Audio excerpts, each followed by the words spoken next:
ગીર સોમનાથ જિલ્લામાં કુલ 5 સિંચાઈ યોજના આવેલી છે, જેમાં આપણે પ્રથમ વાત કરીએ તો સિંગોડા સિંચાઈ યોજના છે, જેમાં આજની તારીખે ડેમ 80% જેવો ભરેલો છે અને હાલ 21 ઇંચ વરસાદ કમાન્ડ એરિયામાં થયેલ છે. જ્યારે ગત વર્ષની વાત કરીએ ત્યારે આ સમય દરમિયાન ડેમ ભરાઈ ગયેલો હતો. 30 ઇંચ જેવો વરસાદ પણ કમાન્ડ એરિયામાં થયેલો હતો.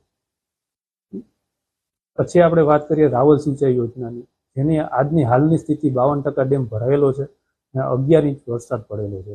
જ્યારે ગત વર્ષમાં 61% ડેમ ભરાયેલો હતો અને 21 ઇંચ વરસાદ પડેલો હતો. તેમજ મત્સ્યુંદરી સિંચાઈ યોજનામાં હાલની પરિસ્થિતિએ 91% ડેમ ભરાયેલો છે, તેમજ 15 ઇંચ કમાન્ડ એરિયામાં વરસાદ થયેલો છે.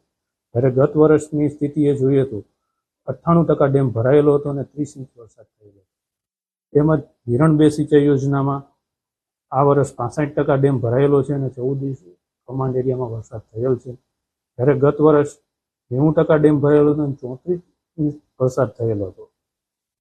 તેમજ હિરણ 1 સિંચાઈ યોજનામાં હાલની પરિસ્થિતિએ 67% ડેમ ભરાયેલો છે, 23 ઇંચ વરસાદ થયેલ છે.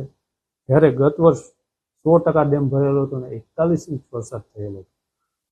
આમ કુલ સરેરાશ ગત વર્ષની સાપેક્ષે આ વર્ષ વરસાદ કમાન્ડ વિસ્તાર તેમજ જિલ્લામાં ઓછો થયેલો છે, જેથી ડેમની ટકાવારી સરેરાશ ઓછી ભરાયેલી છે. જો વરસાદ સારો રહેશે તો સંપૂર્ણ સિંચાઈ યોજના ભરાઈ જવાની આશા છે, જેથી કરીને આવનારા ઉનાળામાં કોઈ પણ પાણીની સમસ્યા સર્જાશે નહીં.